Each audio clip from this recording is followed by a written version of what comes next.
ఆన్లైన్లో టికెట్ తీసుకున్న తర్వాత ఇక్కడ ఒకసారి ఎంట్రీ చేయించుకొని లోపలికి వెళ్ళాలి.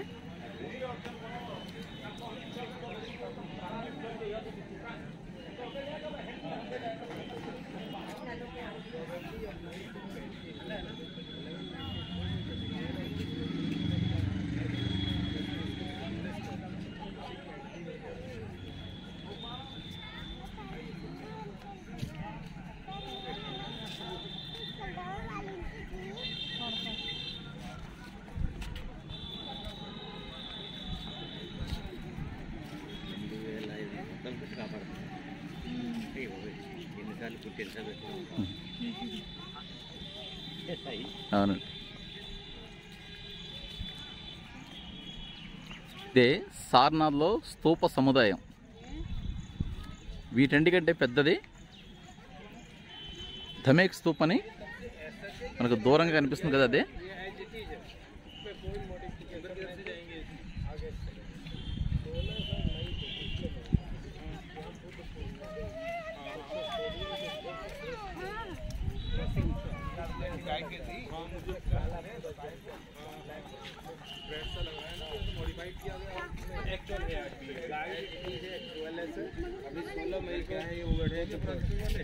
ये तो स्वीपिंग का है, स्वीपिंग वालों का जो माली स्वीपिंग का इसे मेंटेन करना बाबू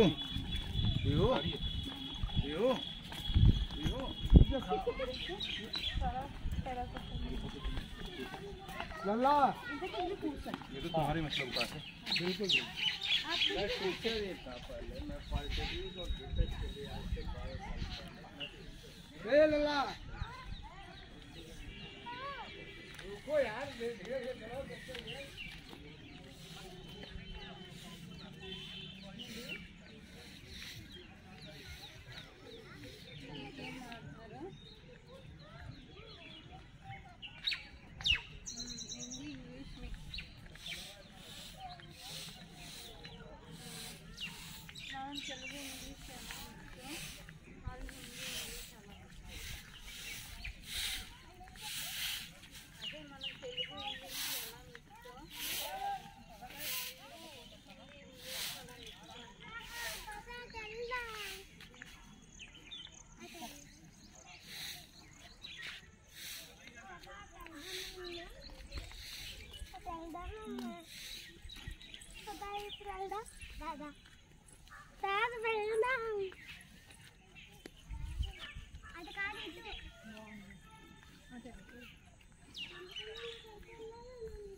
These are the fragment in a meter high.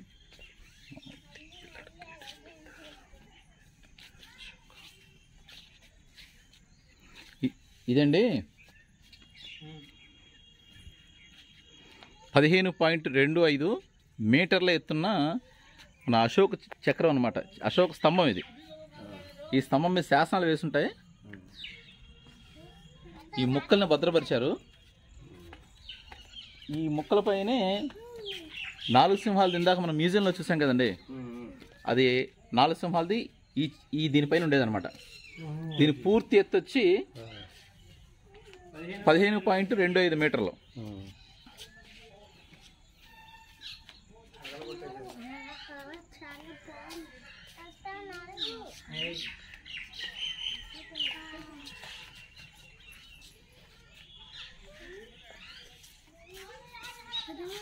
అశోకుడిది Maurya సామ్రాజ్యం అనమాట. మౌర్య సామ్రాజ్యం యొక్క గుర్తు ఈ 4 సింహాలు.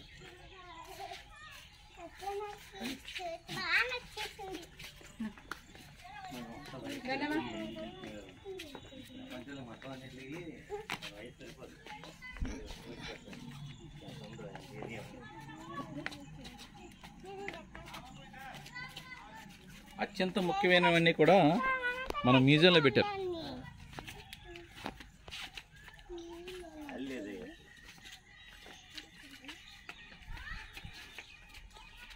వెళ్ళిపోతాం రూమ్లో పడిపోతాం అన్నట్టుగా ఉంది.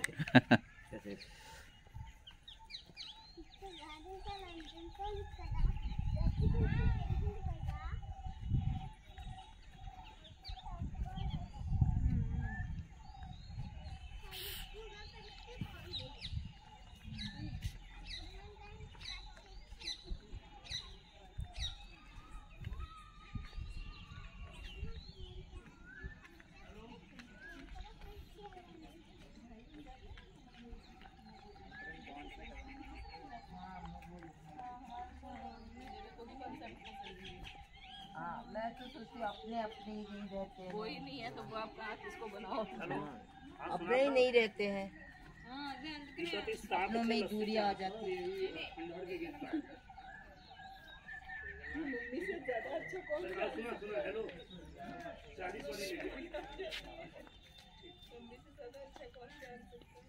आप नीतीश कुमार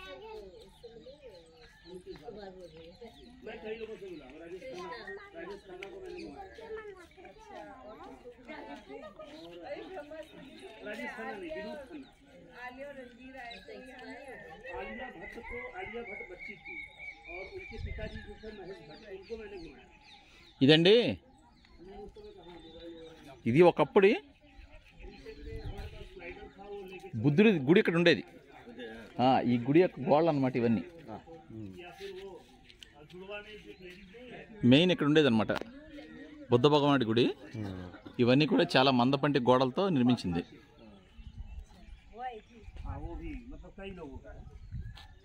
तो आपके यहाँ पे वो जो भी बड़े अधिकारी आएंगे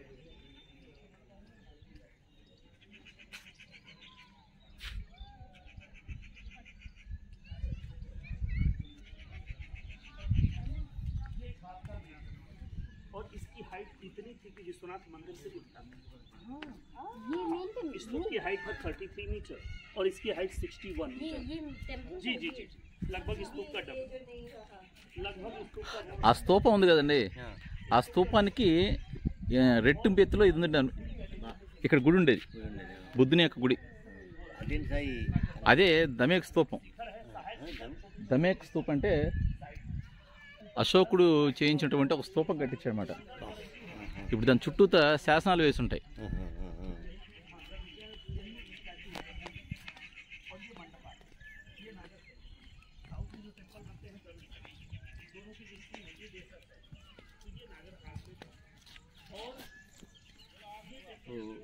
ఆ స్తూపం మీద కొన్ని డిజైన్స్ చెప్తున్నాయి చూడండి.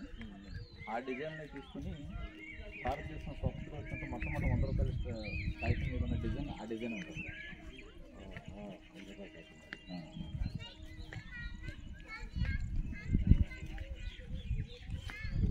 ఇవన్నీ కూడా గుడి గోడలు.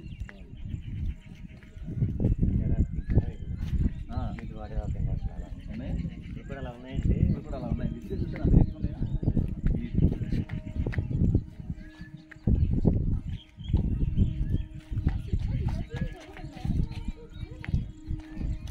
स्कूल है इस तू बनाने का प्लान है।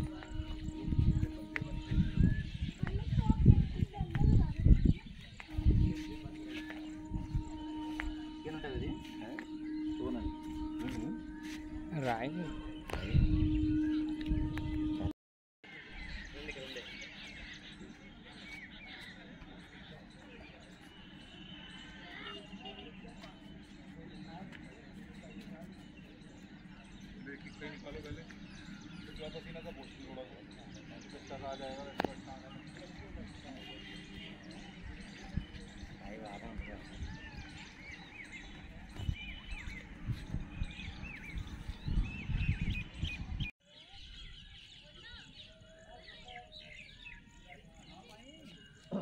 అమ్మా సాయి వెళ్ళమ్మా.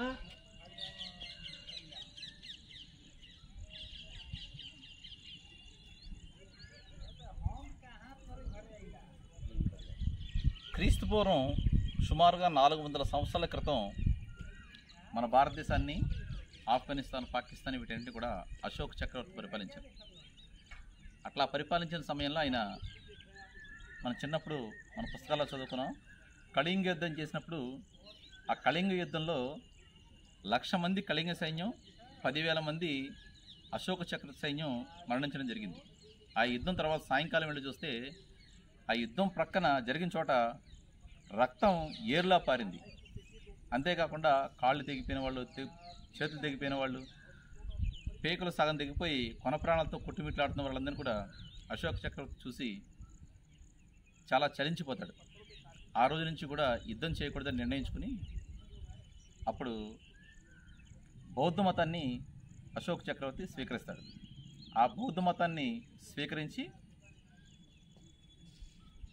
తన సైన్యం ఏ దేశం మీద దండెత్తకూడదని, అట్లాగే తనకున్న సైన్యం అంతా కూడా తమ దేశ పౌరుల రక్షణ కోసం మాత్రమే కానీ ఇంకో దేశాన్ని ఆక్రమించుకోవడానికి ఉండకూడదని చెప్పేసి నిర్ణయించుకొని అతని యొక్క కొడుకుల్ని, అతని యొక్క అనుచరులందరినీ కూడా దేశం 4 దిక్కులా పంపించి బౌద్ధ మతాన్ని వ్యాపింపజేస్తాడు.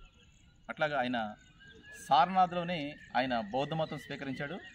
ఈ సారనాథ్లోనే బౌద్ధ మతం స్వీకరించడానికి గల కారణం ఏంటంటే, గౌతమ బుద్ధుడు సిద్ధార్థుడిగా ఉండి రాజ్య పరిపాలన చేసి సన్యాసిగా మారి బుద్ధగయలో బోధి వృక్షం కింద ఆయన జ్ఞానోదయం పొంది దైవత్వాన్ని చూపిస్తారు. ఆయన దైవత్వాన్ని ప్రదర్శించిన తర్వాత మొట్టమొదటి ఉపన్యాసం ఆయన శిష్యులకి ఈ సారనాథ్లోనే చేశారు. అందువల్ల అశోక చక్రవర్తి ఈ సారనాథ్ వచ్చి బౌద్ధ మతం స్వీకరిస్తాడు. ఆయన యొక్క పరిపాలన ఎట్లా ఉండాలనే దాని గురించి, ప్రజలు ఎట్లా జీవించాలనే దాని గురించి అనేక శాసనాలని ఈ ధమేక స్తూపం మీద ఆయన లిఖించారు. అట్లాగే ఇప్పుడు మనం చూసిందంతా కూడా ఒక పెద్ద బౌద్ధ మందిరం అనమాట. ఇప్పుడంతా శిథిలమైపోయి కిందన పునాదులు మాత్రమే మనం చూస్తున్నాం. ఆ సారనాథ్ ధమేక స్తూపం అంటారు. అది చూస్తున్నది ఈ ధమేక స్తూపం నుంచి సంగ్రహించిందే మనం ఈరోజు అన్ని రూపాయి బిళ్ళల మీద మన చూసేటటువంటి మన నేషనల్ ఎంబ్లం 4 సింహాల గుర్తు. అట్లాగే భారతదేశానికి స్వతంత్రం వచ్చిన తర్వాత మొట్టమొదటి 100 రూపాయల నోటు మీద కూడా ఈ ధమేక స్తూపం మీద చెక్కినటువంటి లతల్నే ఆ కరెన్సీ మీద కూడా వాడినట్టుగా మన చరిత్రకారులు చెప్తున్నారు. ఒకసారి ఆ స్తూపాన్ని కూడా దగ్గర నుంచి వెళ్ళి చూద్దాం.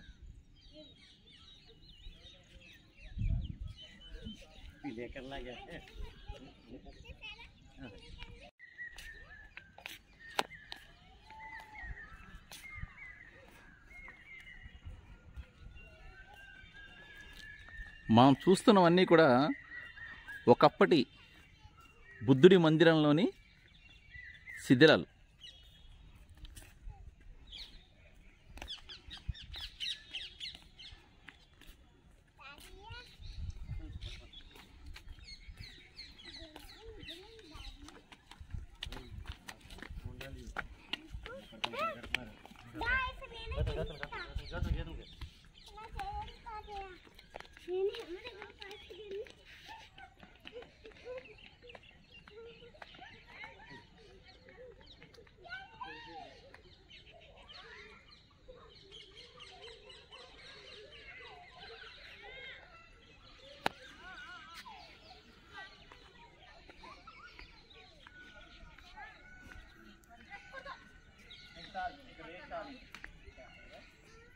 ఇప్పుడు ఈ వెనకాల చూస్తున్నవన్నీ కూడా మనం ఇప్పుడు చూసే ధమేక స్తూపం కంటే దానికి రెట్టింపు స్థాయిలో ఎత్తులో ఉన్నటువంటి బుద్ధ మందిరం యొక్క పునాది గోడలు అన్నమాట. ఇది పైన గుడి శిథిలం అయిపోయింది.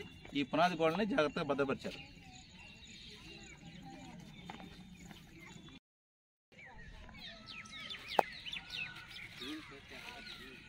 ధమేక స్తూప్ దగ్గరలోకి వచ్చాం. ఓకే ఫ్రెండ్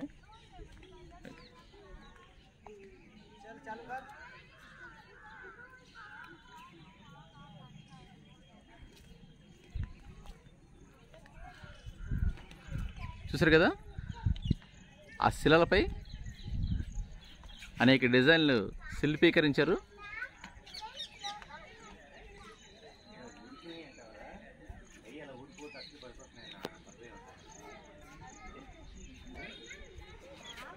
ఇప్పుడు ఈ అరలో ఉన్న అలమరలాగా ఉన్న దాంట్లోంచి కొన్ని బుద్ధ విగ్రహాలు ఉండేవి. వాటన్నిటిని కూడా భద్రపరిచి మన మ్యూజియంలో భద్రపరిచారు. ఈ డిజైన్లో చూస్తుంటే మనకి మన కరెన్సీ నోట్ల మీద ఉండేటటువంటి డిజైన్లు మనకు గుర్తుకొస్తాయి?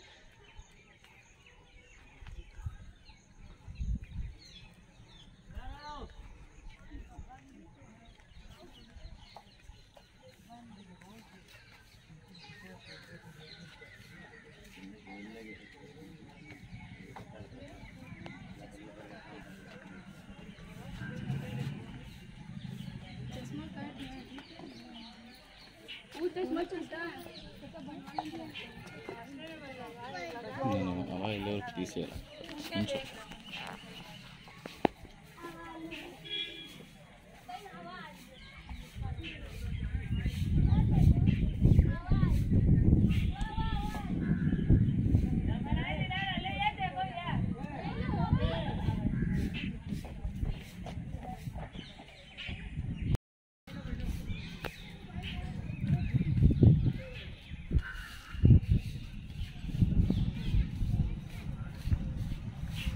ఒకసారి దీని భద్రత ఎట్లా ఉందో పరీక్షించడానికి ఇంజనీరింగ్ సిబ్బంది వెళ్ళి పరిశీలిస్తూ ఉంటారు. మీరు పైన రింగులు ఉన్నాయి ఐరన్వి పెద్ద పెద్దవి, వాటికి నిచ్చెనవి కానీ తాడుగారి కట్టుకొని పైకెక్కి వీటి యొక్క భద్రతని పర్యవేక్షిస్తారు.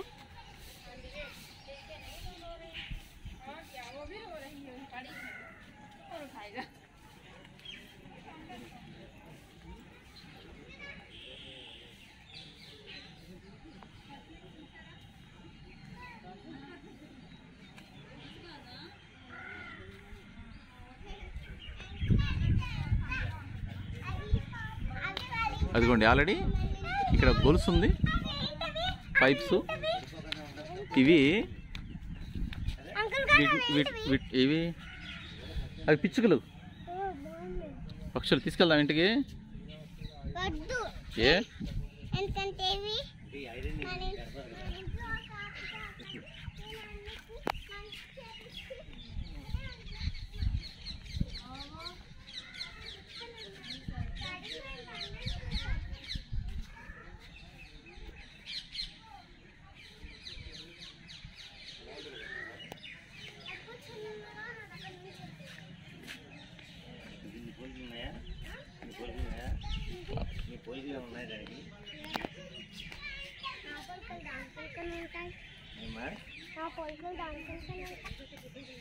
తుంపాల సాయికృష్ణ, ఏలూరు. మనం ఇందాక చూసినటువంటి ధమేక్ స్తూపంలో దొరికినటువంటి జాగ్రత్త చేసినటువంటి వస్తువులన్నింటినీ కూడా ఈ ఆర్కియలాజికల్ సర్వే ఆఫ్ ఇండియా మ్యూజియంలో ఉంచారు. ఈ లోపల అశోక చక్రవర్తి గారు చెక్కించినటువంటి మన జాతీయ చిహ్నం, నేషనల్ ఎంబ్లం 4 సింహాలు కూడా విగ్రహం లోపల పెద్దది ఉంటుంది. అట్లాగే అశోక చక్రం, అట్లాగే ఆ ధమేక్ స్తూపం నుంచి సేకరించిన అనేక విగ్రహాలు, అనేక శాసనాలు కూడా ఈ మ్యూజియంలో భద్రపరిచారు. తుంపాల సాయికృష్ణ, ఏలూరు.